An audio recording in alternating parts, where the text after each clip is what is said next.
Hi, I'm Adrienne Mansanares. I use she, her pronouns, and I'm the president and CEO of Planned Parenthood of the Rocky Mountains. We provide sexual health education, advocacy, and healthcare services in Wyoming, Colorado, and New Mexico. I'm here to recruit you. This is The Recruiters.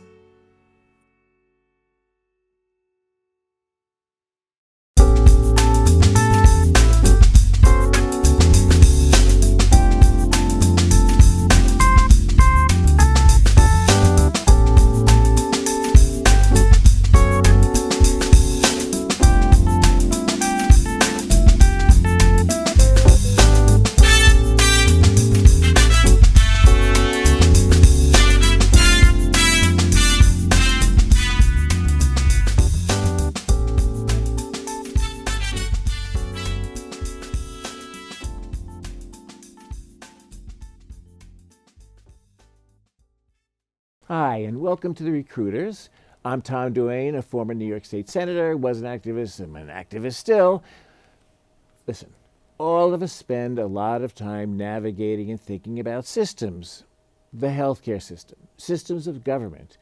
And it's safe to say here in New York City, our transit system, is the bus coming, is the train coming, is it clean, is it crowded, should I wear a mask, whatever. Anyway, how well it's working generally. And it's just never very far from our mind because people take mass transit really not for the fun of it, but to get places. So systematic change, I want to say, it's hard to make. And if we feel fragmented and isolated and afraid, it's less likely that we are going to be able to change some of these systems. And so here on The Recruiters, we look at how big impersonal systems can impact individuals negatively, but how individuals, all of us together, can band together and turn around those systems to serve us, to serve our communities, to serve our neighbors, to serve each other.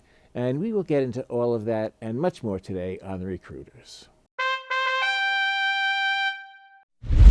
I'm Charles Sanchez, and it's time to rally. Today, I'm offering a love letter to science and a breakup letter to the guy who thinks that peer review is a titty bar in Baltimore. Yes, I'm talking about R.F. Kennedy Jr. His medical expertise makes Dr. Oz look like Jonas Salk. Let me start by saying that science isn't a hobby. It's not like candle making or having children. It's the reason we live longer, healthier, and don't have to die of something called la grippe. La grippe, la grippe, la post-nasal drip. Oh, sorry, sometimes show tunes just come out of me. That one's from Guys and Dolls. Anyway, let's look at the numbers. Every dollar invested in medical research pays back multiple dollars in health and economic benefits. That's not charity. That's a better return on investment than Costco. You put in $60 for a membership, and somehow you leave with $600 worth of cheese. Take mRNA vaccines. They weren't cooked up overnight in Dr. Fauci's basement. Decades of publicly funded research built them. Taxpayer dollars gave us the tools to save millions of lives. We all invested, and for once the government actually delivered something useful. And yet, while science was saving lives, RFK Jr. was out here spreading vaccine misinformation like Oprah. You get a big lie. You get a big lie. Everybody gets a big lie. You know what happens when powerful idiots push anti-vax nonsense? Vaccination rates drop. Measles comes back. And kids get sick from diseases we've already beaten. Now, I'm all for a bold print, but red polka dots on kids' skin just isn't fashionable. So if RFK Jr., here's some advice. If you're running a health agency, you can't just fire scientists, cancel vaccine research, and then call it efficiency, especially without publishing the numbers. And when your policies actively undermine public health, you don't get to keep your job. You pack your bags, you hand over your badge, and you leave the stapler. You don't get to keep the stapler. So, what can we do? 1. Contact your representatives loudly and demand they increase, not cut, funding for the NIH, the CDC, and public research. Our leaders count letters, they count calls, they count postcards, and they notice when voters show up. 2. Support science literacy where you live. Volunteer, donate, or just share verified sources instead of conspiracy threads. Public trust grows community by community. And 3, hold our leaders accountable. If someone in office undermines health protections like RFK Jr., speak out, organize, and push for oversight or removal. Silence is complicity when lives are at stake. Let me be clear. Funding science saves lives and creates economic value. Misinformation corrodes public trust and costs lives. We fund science because we'd rather pay up front than pay more later in outbreaks, hospital bills, and grief. And we hold leaders accountable because public health cannot be run as a social media side hustle. We need more money for research and fewer megaphones for misinformation. Let's invest in the people doing the work, not in people undermining it. If you want to be a critic of institutions, great. Start a podcast, write a blog, have at it. But if you're running the agency, you either protect science or you pack your bags. And if lives are harmed because you didn't, then you should face the consequences from that dereliction of duty. That's not revenge. That's responsibility. Remember, evidence is not an opinion. Ooh, and I can end with another show tune. This one's Ethel Merman. Got no diamonds, got no wealth, I got no man, but I got my health. At least today. Blake Newhem Valenzuela is a veteran writer, author, ghost, and former literature professor who's written hundreds of books, articles, stories, and essays for major publications and publishers. He's interviewed and or written bestsellers, books for countless notable people in business, medicine, entertainment, tech, and politics.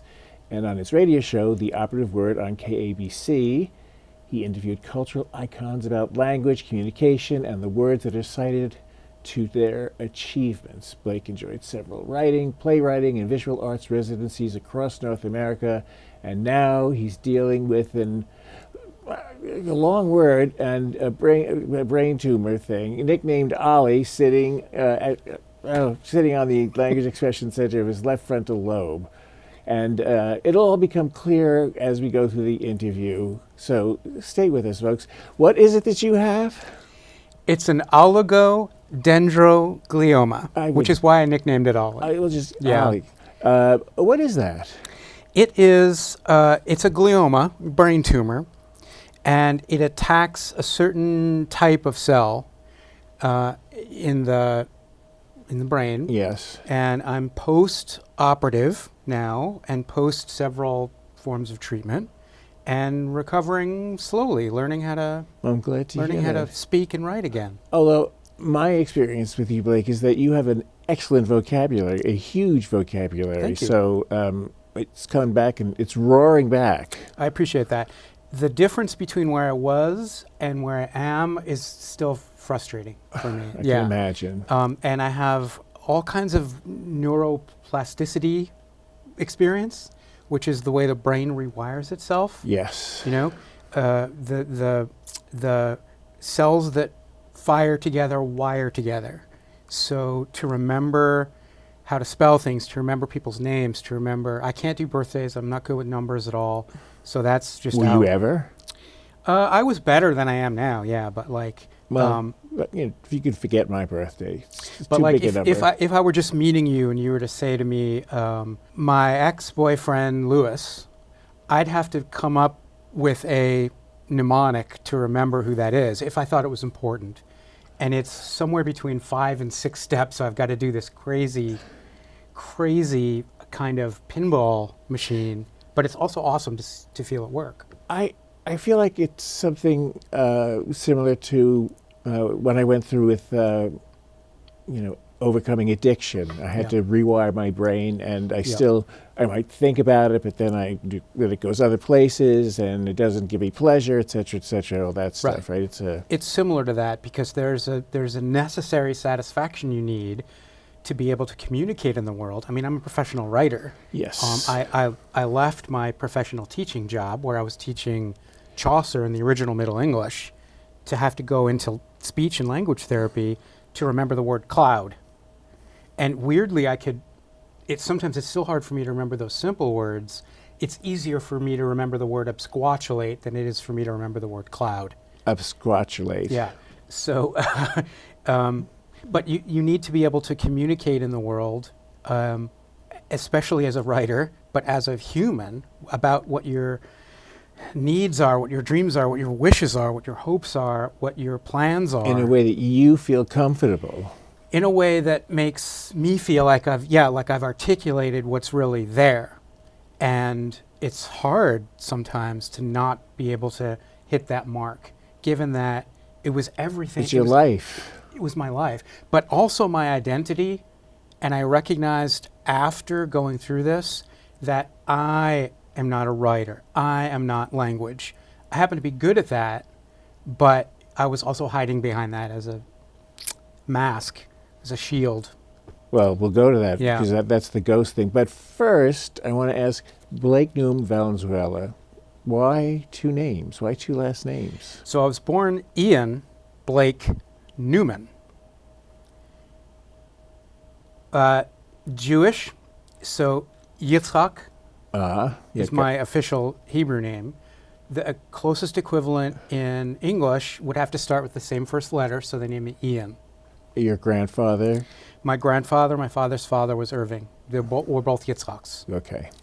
Baruch, which is my middle name in Hebrew, which means blessed, I think. The closest to that was Blake. And my mother was, I think, the father. Blessed to Butch, because Blake I experienced That's a whole other thing. as a Butch. very Yeah. Butch name. Butch was my nickname. Really? Yeah. Butch was my nickname from my mother, and I think it started with my grandfather, and to the day that they died, they still called me Butch. I had an Uncle Butch, and my father was Uncle Buddy to my, Buddy. to, you know. It's funny because my grandfather also called me Buddy sometimes. But so Ian Blake Newman, the Blake was for the William Blake, and I was ashamed of that name. I hated it. Ugh. So I was Ian Newman for the first 13 years of my life. And when my bar mitzvah invitation came out, it said Ian Blake Newman. Oh, word was out. Oh, I was so horrified and hated my parents for that. But I wound up, because everyone was calling me Ian Blake at that point, I wound up really coming to like it, and I appreciated the poetic thing, but, Ian Blake. My brother was Mitchell Jeff. Well, you could be showbiz Ian Blake. I could be. Yeah, my brother always said he wanted to be Jeff Mitchell, and I could be Blake Ian, 'Cause like Janice Ian. I would be David Keene. David Keene, yeah. So wait, more. Yes. So when I went to college, I decided I don't want to be Ian anymore. There's something about it. Maybe childhood trauma. I don't know. Probably that's what it was. I thought on the plane when I was flying out there, I'm going to start calling myself Blake because nobody knows me, Right. right? And during orientation, I'm going to say my name's Blake.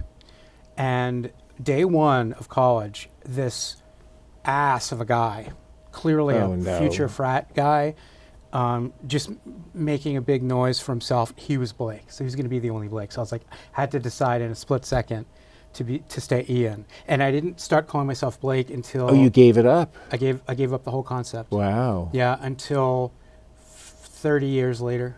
I bet. And now it's been 10, 15 years since You are so much better looking than that Blake. So much better looking. He was pretty cute, though. But Yeah. they don't always stay that way like you are. And so Valenzuela. Well, first it was Newman to Newham, which was my first marriage. Newham. I was Newman, he was Hemmer, so we made it Newham. At the time, we were the only Newhams on planet Earth. It is an unusual name. Yeah. There are Newhams, but no Newhams. There's one Korean replacement blood product called Newham. Well, Newham? there's a silent H. Yeah, Ish. it's supposed to be a very uppity Boston Newhams. Well, I experience it that way. Yeah, and so as much as it was traumatic to go through that divorce, I kept that name for various reasons, and then added my new husband Angel's last name, and he took on Newham, believe it or not. So you have been married twice. Yep. And divorced once. Yes. I'm not going to say you're welcome because it hasn't all been great, but how is marriage now? Marriage is much, much, much closer to the way I think it's supposed to be. with Angel, and I didn't realize that when I was married to my former husband. I thought what I was experiencing was the way it was supposed to be. And I think we were very excited. I never thought it would happen in my lifetime, obviously. When I was growing up as a little gay boy, my boyfriend and I wouldn't have ever thought in our lifetime. It wasn't a thing. Yeah, it wasn't a thing. So I don't think we jumped to do it, but we did it for the rights, all the 1,600 rights that it conferred. I'm glad we did it, but it came with a certain set of expectations. Maybe this is a whole other topic, but about kind of heteronormativity. Yes. And it's sort of opposite of the way that we set out to be as gay people, right? Right. Marriage was property-based, sexist, Exactly, institutionally exactly. problematic. Right, and presumed monogamy, a certain kind of Yes, monogamy. exclusivity. Which plenty of gay people do. I mean, I'm all for that. But if you're into that, we got locked. It was just not a good marriage, and I didn't realize that until the end. And now that I'm with Angel and we're learning things together, going through the world as a team. Yes. It feels like, if I close my eyes, it feels like we're holding hands through everything. Even though he's facing another way and I'm facing another way, doing totally different things, we're holding hands through it, and we've committed to that, and we made that legal. We got married during the Pandemic. so there were only 8 people there to witness it, but it was either A rooftop. Yeah, It was a the rooftop in our West Hollywood digs where we used to live, back when we were living the high I think life. that's romantic. I mean, not the pandemic, but just generally Yeah. small wedding. I Someone you proposed to love. him. I proposed to him a year after we got together, and we decided to wait a year to do it, just to be 2 years. We knew right away, I think, but we're like, You knew he was the one. I knew he was the one. Well, I knew he was. Yeah, I knew I wanted to marry him. I knew I knew we belonged together somehow. I have seen Blake and Angel together, and it is so obvious that they love each other. And whenever they see each other, when they've been apart for 5 minutes or an hour a day, they give each other a big smacker. It is so, it's like, oh my gosh, I wish I had that, someone to get a big wet kiss from when I see them. It's like, that's not the only thing that makes it, but it's noticeable because it's not married heterosexual couples are not big on that stuff. Did you legally change your name? Yeah. So your driver's license, everything, Yep. voter registration? We live in very dangerous times. We do. People are already trying to get rid of marriage. Yes. They start with voting rights, then Yes. abortion, and Yes.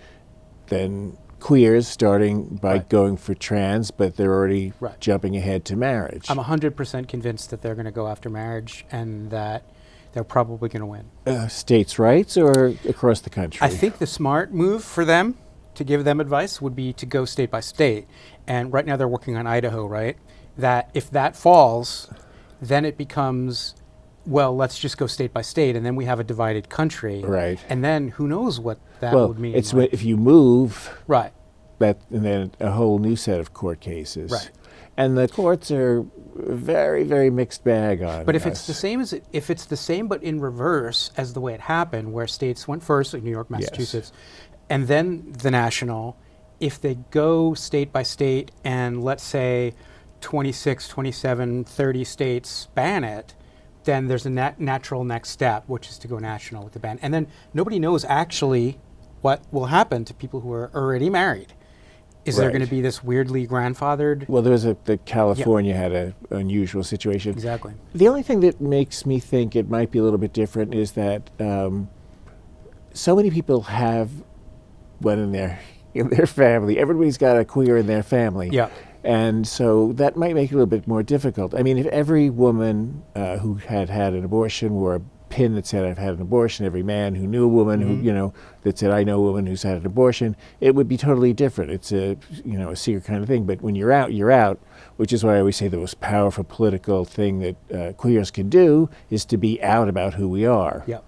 To family. I mean, there can't be anything more out than getting legally married and saying my husband and wearing a ring. Well, but there are people who are legally married and still haven't told their parents. I mean, that does exist. I think that that's a little bit Pollyanna-ish to think that just because you know somebody who's married, you're going to support it. I agree. Like, I think it's Yeah. all bad. It's all bad, and it's going to get worse, I think. There are people right now, this week, all liberals have lost friends on social media, and all conservatives have lost friends on social media. And I have people who are talking to me about my responses to the Charlie Kirk killing as telling me that I'm not being empathetic and that this man deserves to live and have his free speech. Can I And I just say keep something? saying to them, his free speech would deny me my life. It was hate speech. Right. So By the way, I didn't even know who the hell he was, and now day after day after day, he's No, I knocked knew the, who he was. like Epstein off the, yeah. it's the big story. You did know? of course, yeah. What college campuses? Is that why? No, from social media to begin with. He had those booths where it was like, convince me that I'm wrong, tell me that I'm I wrong. don't know, maybe I and live I in- could see what authority he was having, and I knew.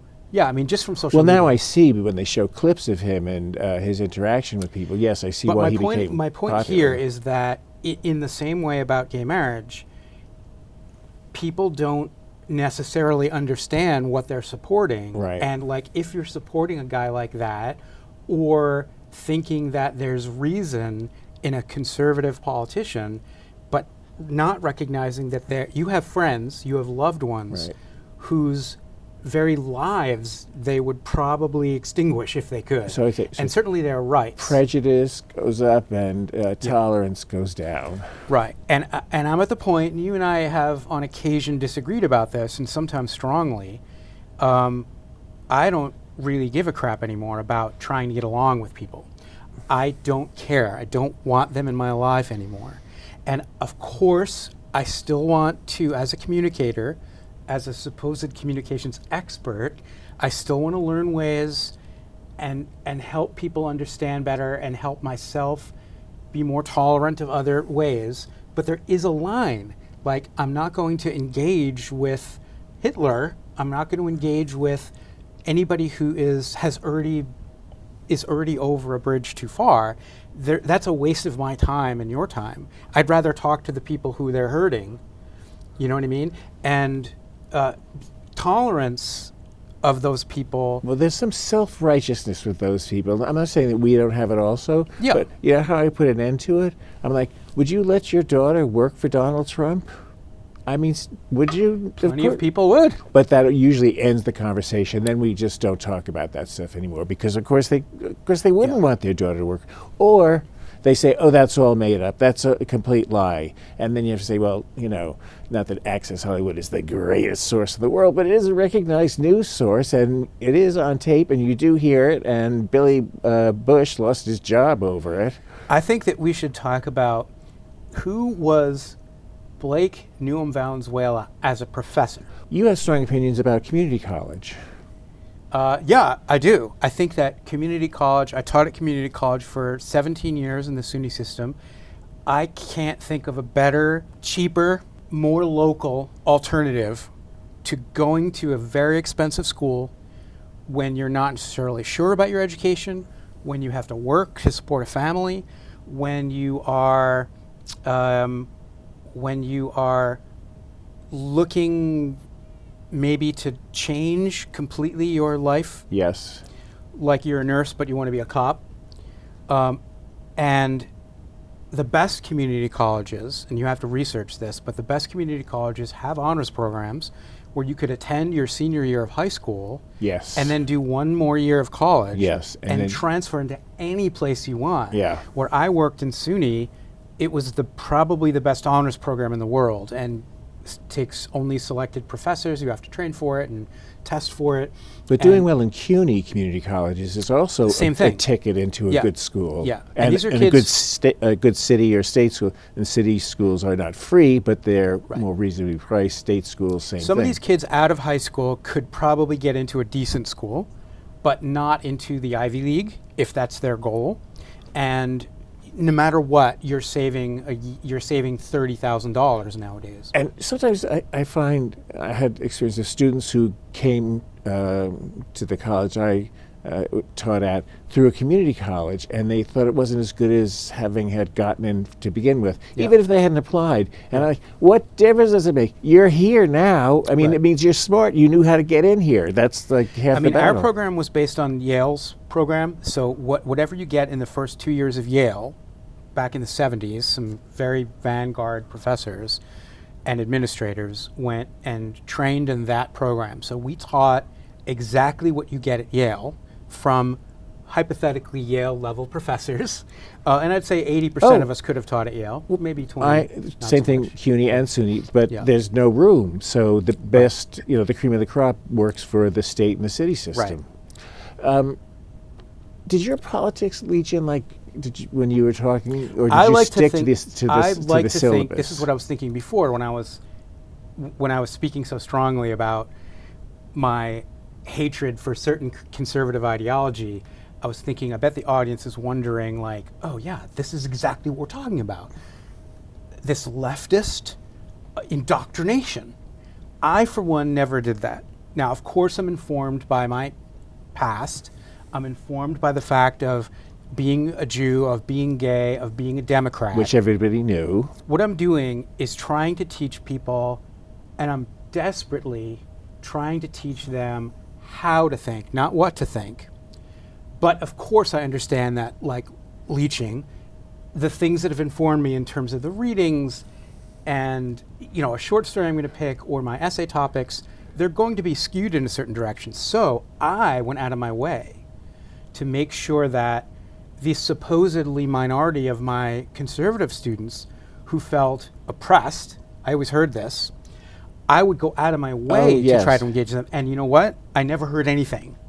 And I don't know whether it was just that I was too intimidating, but if, for example, I were to suggest as an assignment... Well, it goes against the thinking, oh my gosh, he's opening the door. No one does that. But yes, you do. Yeah, I don't know what was happening, but I tried to leave that door open all the time. And I think I feel good karmically that most of the time I was aware of that, and most of the time I did try. Honestly, I had a little bit of a sense of humor about it.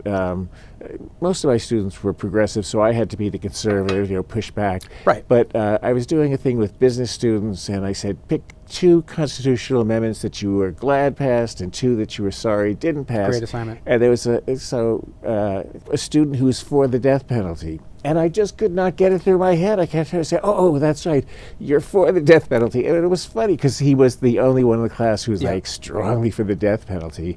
But how many people do I know who are for the death penalty? Not that many, Yeah. He was very fond of me and was very sad to leave my class. Yeah. At one point when I got fired, unjustly, without asking anybody to, 60 students wrote letters to the Board of Trustees, and a lot of them were conservative students.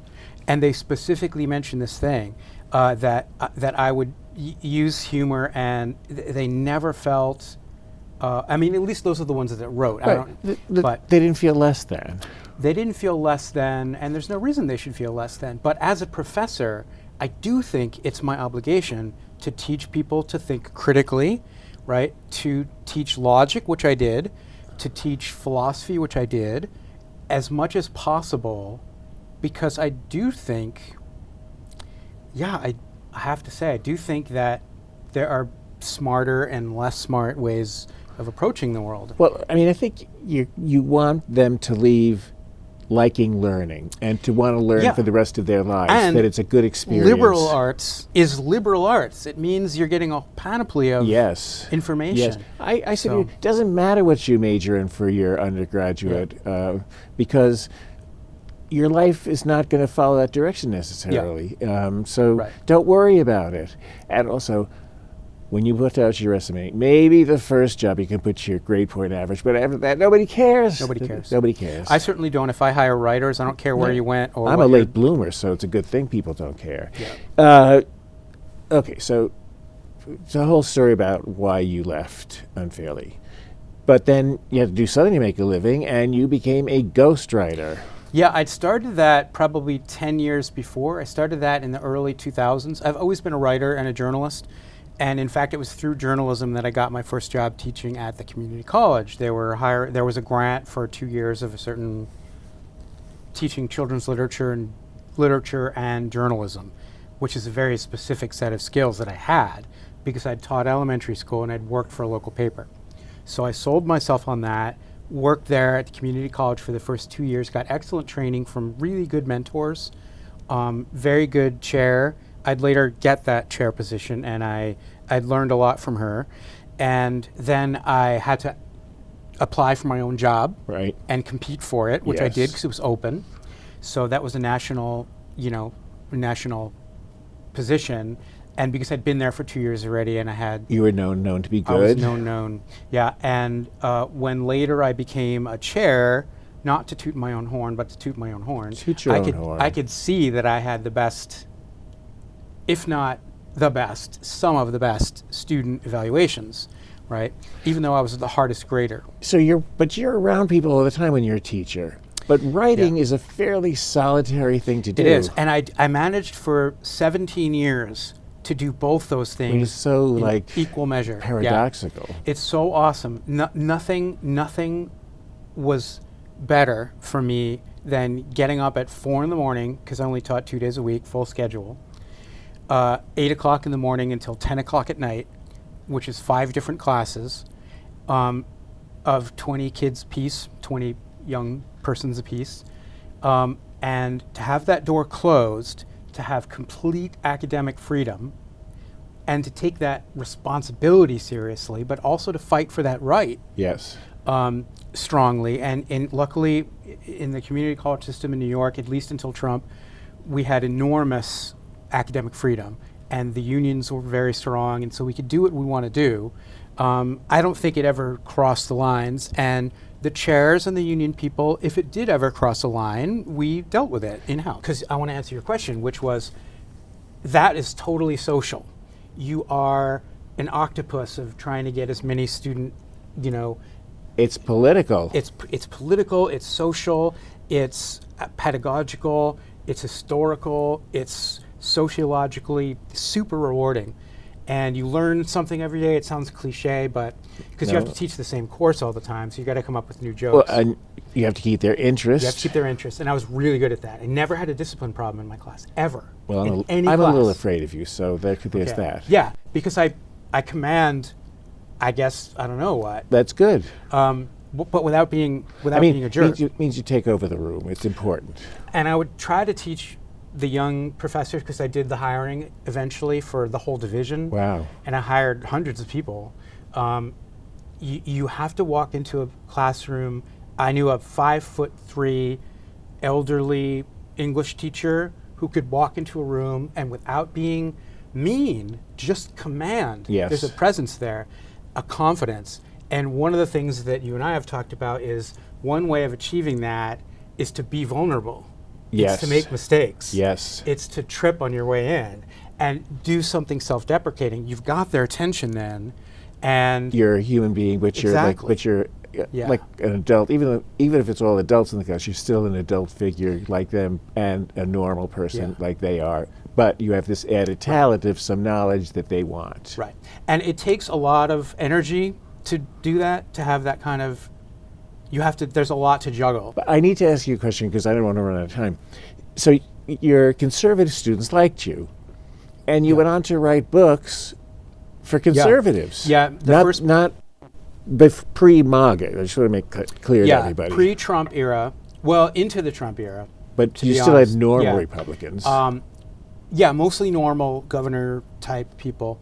And my first few political books, my first several speeches, they were conservatives. And they were, normal human beings, totally disagreed with them on politics, but they knew who I was. They knew I was gay. They knew I was Democrat. It was not an issue because I was excellent at what I did. And once I did one and it went well, I started getting... Well, when you could get someone to be vulnerable, was it possible that they would acknowledge, there's some politics in my taking this position. I'm not sure that I'm really there. As a ghost, it's your duty, your solemn duty to listen to people, and the things that are off the record can be off the record. So, for example, early on, off the record, all of the people that I worked for told me that they thought Donald Trump was an ass, but that they had to work with him because, yeah. And I was like, isn't that kind of hypocritical? And they're like, well, if we want to stay in power. So I kind of got where they were coming from, and I got them to be able to communicate. I could communicate for them a more reasonable, more frankly progressive way of looking at the same things that they would have worded differently. It's no secret that you and I are working together on a book, and Yes. I just, from my point of view, I love working with Blake. Like, I love sitting at the table with him, because whatever that thing is that you don't think your vocabulary is that great. I'm loquacious, too much vocabulary going on. I think, well, if he wants to continue to be a ghost, maybe I can make an entree to more progressive politics, because there's no Republicans you would want to write for anymore. Yeah. So That's been a joyous experience for me, and we're doing a book which we came up with together, the topic being how to communicate now, because it's hard to talk to ourselves, it's hard to talk to each other. Oh, we're in uncharted territory. It's hard to talk to our leaders. Yes. And it's an opportunity for us to put together our kind of master communicator skills, with me as now recovering from a brain injury, kind of relearning how to write. It's helpful to have a partner that I have to word something for. It's retraining my brain. And I just want to thank you very, very much for coming on. You've been here before. You'll be here again. Thank you. And it's been a joy, and I can't wait to do it again. Thank you, sir. Appreciate You're it. welcome. Blake Newhem Valenzuela, great guy. Oh, and I'm Senator Tom Duane, and I'll see you soon. I'd like to thank you all for joining us today on this week's episode of The Recruiters. We always appreciate your viewership. And I want to give a special thank you to the fabulous staff here at Manhattan Neighborhood Network, because without them, we would not be able to put on a show at all. Okay, healthcare in this country has a long way to go before it's equitable and accessible to everyone. For one thing, we need to think of it just generally healthcare as care, something every person is entitled to. Now, HIV and AIDS still casts a long shadow over the inequalities that are so blatant in our healthcare system. But I hope today we shared with you some of the ways to dispel that shadow and work towards a healthier, more just future for everyone. And we'll see you next week on The Recruiters. Thanks.